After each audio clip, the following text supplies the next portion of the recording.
যেন চায় না একরাম স্যার অফিসে আবার আসুক। তারা চায় স্যার মারা যাক, নয়তো কি? আমাদের গ্রামের পাশ দিয়ে একটা বিশাল নদী আছে, যার এপার ওপার কিছুই দেখা যায় না। মাঝখানে একটা চর, ডিঙি নৌকায় করে আমি তোকে সেই চরে নিয়ে যাব। অদ্ভুত একটা জীবন দেখতে পাবি। অশোক, তুমি একটাবার চিন্তা করো, আমি এই সময় কেমন করে বাসা বিয়ের কথা বলবো? কেন, প্রবলেমটা কি? অশোক, দাদু হাসপাতালে। মতিঝিলের অফিসে তুই আমার সঙ্গে বস, কিছু কিছু দায়িত্ব তুই কাঁধে নিয়ে নে। আচ্ছা ভাইয়া, আমি তোমাদের অফিসের এই সমস্ত বুঝি। ছাড়ো, ছাড়ো আমাকে।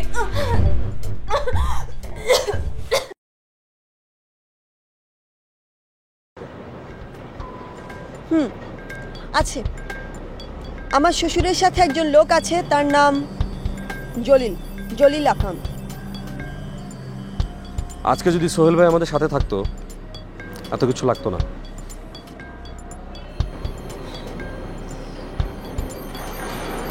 কি কিছু ভাবছো? না, কিছু ভাবছি না।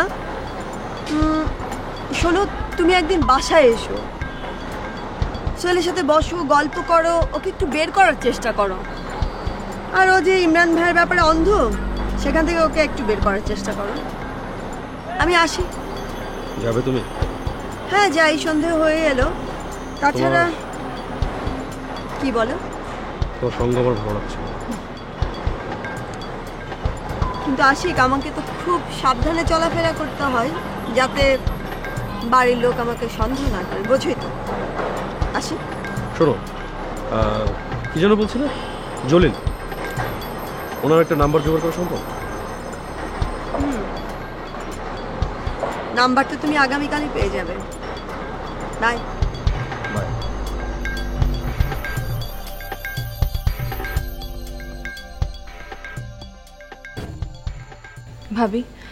ভাবি এখন বাবার কি অবস্থা? এখন অনেকটা ভালো। আজকে আমি হাসপাতালে গিয়েছিলাম, ডক্টর বলল যে ইনশাল্লাহ আগামী সপ্তাহের মধ্যে বাবা বাসায় চলে আসবেন। আচ্ছা, খবরটা তোমরা কেন আমাকে আগে দাওনি বলো তো? আরে পাতলি, তোমার ভাই আর আমি ছাড়া কে আছে বলো? হ্যাঁ, কথা সত্যি যে আমার শ্বশুর একটা বিশাল সংসার তৈরি করেছে, কিন্তু তার মধ্যে মানুষ আছে অনেক, কিন্তু কাজের মানুষ তো একজনও নেই। তোমার তো সব জানো। আমি সবই জানি ভাবি।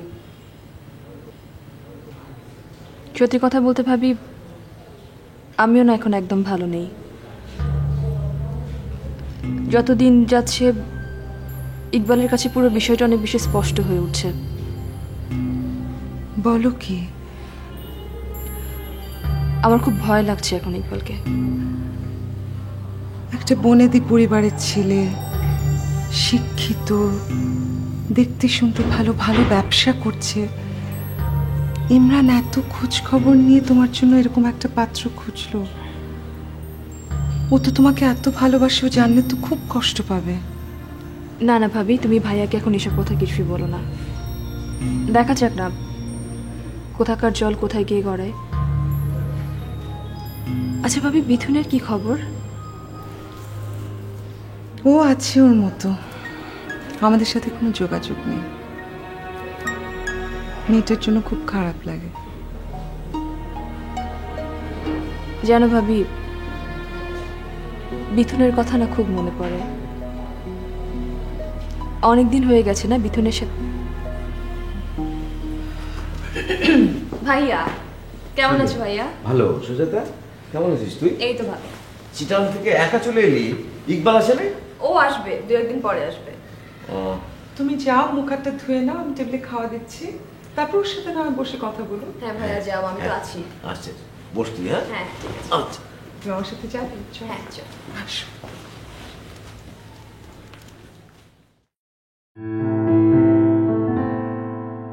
দিন শুরু ব্যস্ত সব মানুষ নগরে, স্বপ্ন সে চলে দু চোখ জুড়ে। মহারথী কেউ আর কেউ সাধারণ, উত্থান আর পতনের যুদ্ধ চলে। রাতে দিনে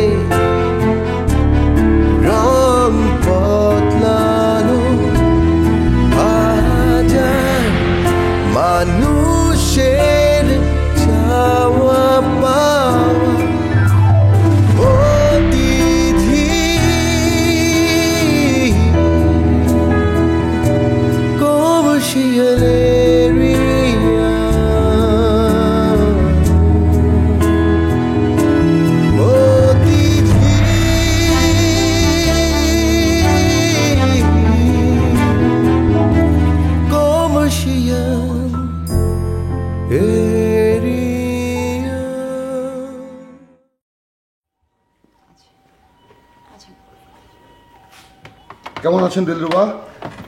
এই তো মোটামুটি আছি। আসিফ কি ভেতরে? না স্যার তো বাইরে, আজকে নাও আসতে পারেন। আপনাকে কিছু জানিয়েছে? হ্যাঁ, আমাকে তো জানাবেই। অফিসে কত কাজ থাকে, কত ক্লায়েন্ট আসে, স্যারকে আবার এগুলো আমার ইনফর্ম করতে হয়। কিন্তু আমাকে তো বলেছিল দুপুর নাগাদ চলে আসবে। ও আচ্ছা, তাহলে মেবি আসতেও পারে। আচ্ছা দিলরুবা, আপনি কি আসিফের বাসার খবর কিছু জানেন? আসলে স্যারের বাসার খবর জানার দায়িত্ব তো আমার না। Oh right right right you are. কি ব্যাপার রায় সাহেব, হাসছেন যে? ঘটনা কি? দোস্ত, এই ছোটবেলার একটা কাহিনী মনে পড়ে গেল। ছোটবেলায় আমি নিয়মিত মায়ের আচারের বয়াম থেকে আচার চুরি করে খেতাম, আর ভাবতাম মা বোধহয় বুঝতে পারছেন না। এইভাবে একদিন আচারের বয়াম প্রায় খালি। আমি মাকে গিয়ে বললাম, মা আচার কি হলো? মা হেসে বলল, আমার বাসায় একটা কাক আছে, ওই কাকটা সব আচার খেয়ে ফেলেছে। মায়ের হাসি থেকে বুঝতে পেরেছিলাম যে তুই আচারটা খেয়েছিস, খেলামা সেটা জানে। রাইট। তো এই গল্পটা আজকে এখানে মনে হওয়ার কি কারণ? মনে হওয়ার কারণ হচ্ছে আমি নিজে একটা চোর। চারিদিকে যখন তাকাই দেখি চোরের হাট বাজার, কিন্তু সবাই আমার ওই আচার খাওয়ার মতো ভান করছে। চল, তোর সঙ্গে জরুরি আলাপ আছে। ঠিক আছে চল। হ্যাঁ চল। দু কাপ চা পাঠিয়ে দাও।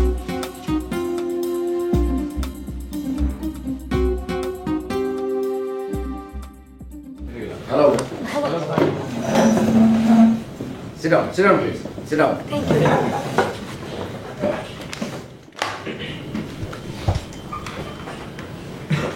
Excuse me, uncle. আপনি এখানে আসবেন। জি জি sure. Please. Thanks. Dear colleagues, I extend all of my gratitude to you. আপনাদের মেধা, আপনাদের শ্রম, আপনাদের নিষ্ঠা দিয়ে আপনারা আমাদের এই কোম্পানিটাকে সুপ্রতিষ্ঠিত করেছেন। আপনারাই হলো এই অর্গানাইজেশনের প্রাণ। কিন্তু আমাদের সবার যে প্রাণ, আমাদের সম্মানিত সিএমডি, চেয়ারম্যান, ম্যানেজিং ডিরেক্টর, তিনি হসপিটালে। তবে আশার কথা হচ্ছে সে র্যাপিডলি ইমপ্রুভ করছে এবং আমরা আশা করছি খুব অল্প সময়ের ভিতরে তিনি সুস্থ হয়ে আমাদেরকে তার লিডারশিপ দেবেন। তার অনুপস্থিতিতে সিএমডি সুযোগ্য সন্তান ইমরানুল হক চৌধুরী নেতৃত্বে আমরা কাজ করবো আজ থেকে। Congratulations, sir. Thank you.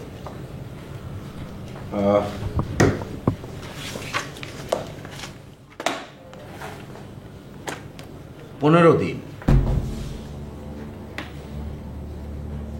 মাত্র 15 দিন আমি অফিসের কাজে খুব একটা মনোযোগ হতে পারিনি। তার কারণ হচ্ছে এই সময়টা ম্যাক্সিমাম টাইম বাবার সঙ্গে হসপিটালে সময় কাটাতে হয়েছে। কিন্তু আমার একটা তৃতীয় চোখ এই অফিসে রেখে গিয়েছিলাম। অত্যন্ত পরিতাপের বিষয়, আমাদের এখানে একজন কালপ্রিট আছে, যার কারণে গতকাল আমরা প্রায় 100 কোটি টাকার একটা ব্রিজের কন্ট্রাক্টে হেরে গেছি। আমাদের অপোনেন্ট মাত্র 1 লাখ টাকা কম দেখিয়ে টেন্ডারটা জিতে নিয়ে গেছে। Very sad, very sad. Mister Raisuddin, জি স্যার।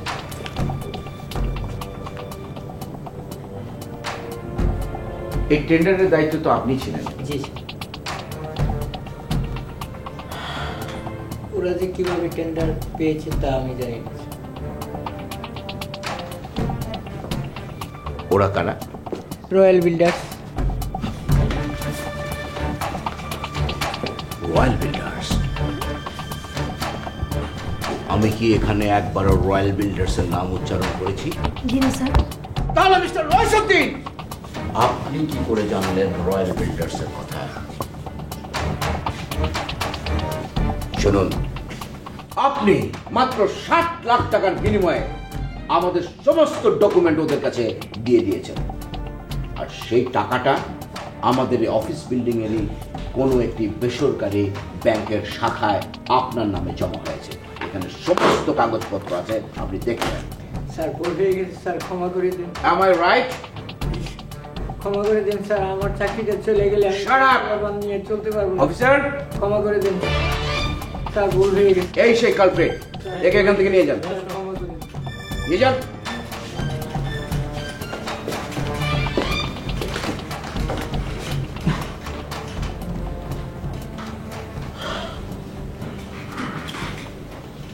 Gentlemen, I'm sorry.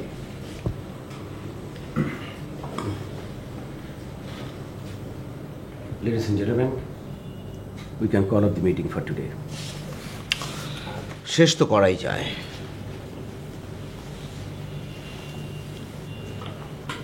আমি মনে করি রইসুদ্দিন যে কাজটা করেছে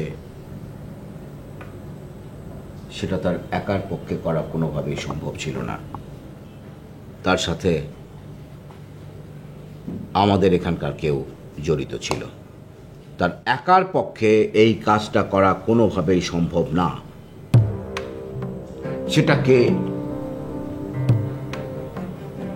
সেটা খুঁজে বের করবো আমি, Jalil uncle. Yes.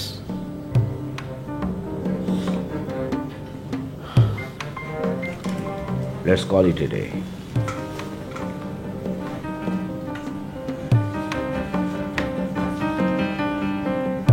Thank you for your patience.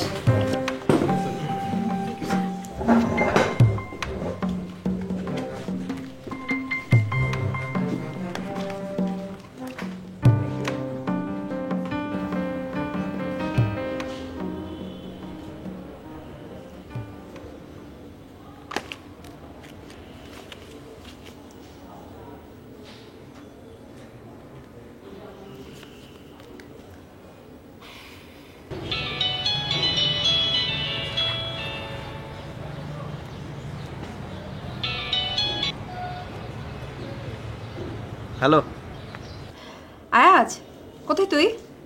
আমি তো পার্কে। আরে আমাদের গ্রামে যাওয়ার প্ল্যানটার কি হলো? সেটা তো আমি বলতে পারবো না, তুই তো আরমানকে দায়িত্ব দিয়েছিলি। ওই তালকানোর কোনো খবর আছে? সেল বন্ধ, কি করে বলতো?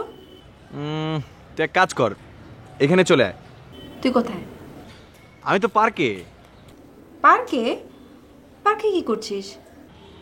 পার্কে এখানে বসে আকাশ দেখছি।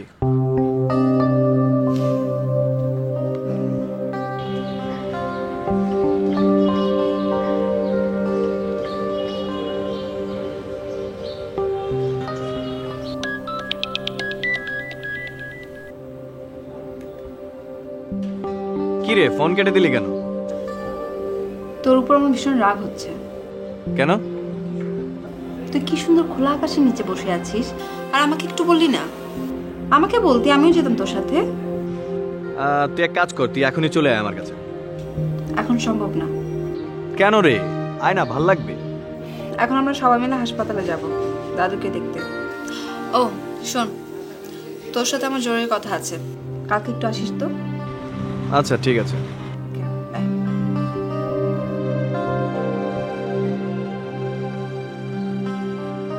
তুমি ডাকবে আর আমি আসবো না?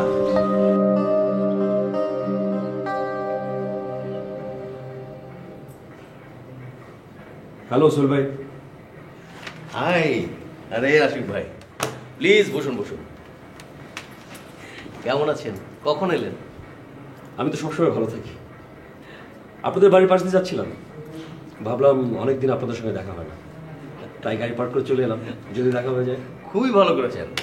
আচ্ছা এখন বলেন কি খাবেন? আচ্ছা এক মিনিট, হুমায়রাকে নাকি? হুমায়রা, হেমো। হুমায়রা কি বাসাতে নাকি? হ্যাঁ, এখন তো বাসায় থাকে। তাই না, মানে ও কি জানি সমাজ সেবা টেবা করে বেড়ায় না? শুনুন, মেয়েদের এসব শখটা বেশি দিন থাকে না, সব কিছু গুছিয়ে নিয়ে এখন বাসায় থাকে। এই তো বাবা কি এটা? হ্যাঁ, একেবারে গরিবের বাড়িতে হাতির পাড়া। হ্যাঁ, পথ ভুল করে এসেছো নাকি? সোহেল ভাই, আপনার স্ত্রী কিন্তু আমাকে খোঁচা মেরে কথা বলছে। এতদিন পরে এলাম, কোথা জিজ্ঞেস করবে কেমন আছি, কি অবস্থা, ভালো মন্দ খোঁজখবর না নিয়ে আমাকে খোঁচা মারছে। অনেক কিছু খেতে দাও। এখনই এসেছে, বসুক, একটু গল্প টল্প করি, তারপর না খাওয়া দাওয়া। এত তারা কিসের? তারা আছে নাকি? আমার কই না, একদম তারা নেই। তারপর সোহেল ভাই, আপনার কেমন চলছে, কি করছেন? মতিঝিল কমার্স প্রাইভেট লিমিটেডে কি আপনি বসছেন? আরে বড় ভাই আছে, উনি তো 100। তারপরও নিজের অফিস, নিজের বিজনেস না বসলে চলে? এমনি তো ভালো আছি, খাচ্ছি দাচ্ছি, আড্ডা মারছি, ঘুরে বেড়াচ্ছি দেশ বিদেশ। সোহেল ভাইয়ের কথা শুনে আমার অবাক লাগে।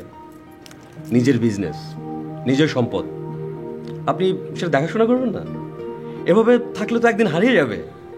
শুনুন সোহেল ভাই, মোগল সাম্রাজ্য কিন্তু দেখভালের অভাবে একদিন ধ্বংস হয়ে গিয়েছিল। আমি তোকে এত বলি, কে শোনে কার কথা? আমার ধারণাটা অন্যরকম। সোহেল ভাই যথেষ্ট জ্ঞানী মানুষ, উনি যা করছেন বুঝে শুনে করছেন। আসলে আমার এসব ঝামেলা একদম ভালো লাগে না। এক মিনিট। হ্যাঁ ভাইয়া, আচ্ছা 1 মিনিট ভাইয়া, ওর কথা বলো প্লিজ প্লিজ। হ্যালো, হ্যাঁ ভাইয়া বলো।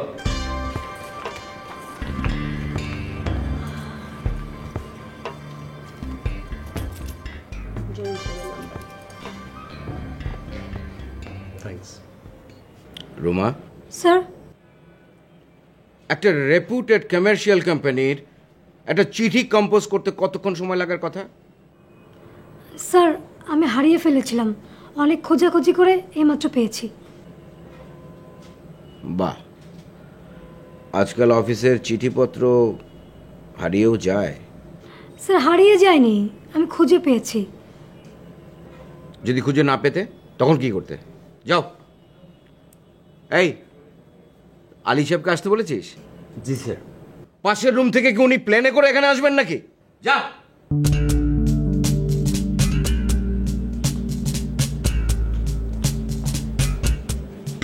আসুন না। Thank you. পাশের রুম থেকে আসতে আপনার এতক্ষণ সময় লাগলো? না মানে স্যার, ওই দুবাইয়ের অফিস থেকে ম্যানেজার ইদ্রিস ফোন করেছিল, ওনার সঙ্গে কথা বলতে বলতেই স্যার দেরি হয়ে গেল। ইদ্রিস আপনাকে কি বলেছে? উনি বোধহয় আমাদের ফার্মে চাকরি করবেন না। তাই নাকি? আমাকে তো স্যার তাই বললো। আচ্ছা আচ্ছা, ঠিক আছে। সিমেন্ট ফ্যাক্টরির যে মেশিনারিজ আসার কথা ছিল সেটা কি হলো?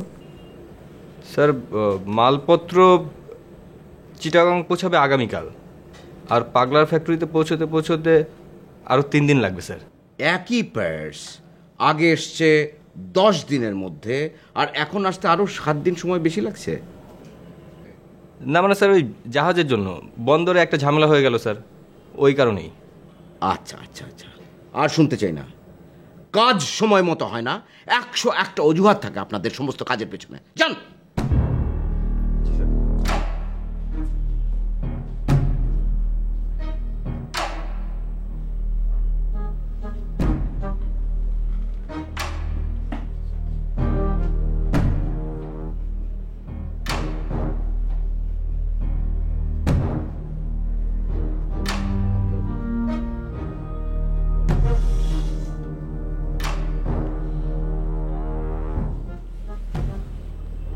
রানা এন্টারপ্রাইজের টাকার বিষয়টা আপনি কি করলেন?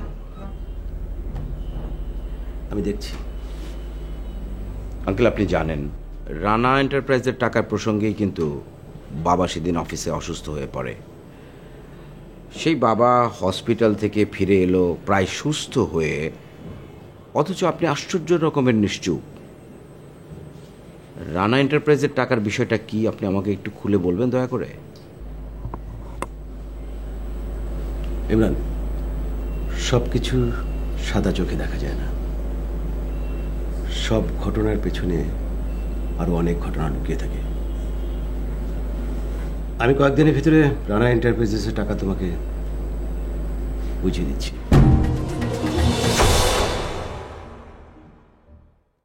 রাতে দিনে রং বদলানো হাজার মানুষের চাওয়া পাওয়া অতিথি কমর্শিয়াল এরিয়া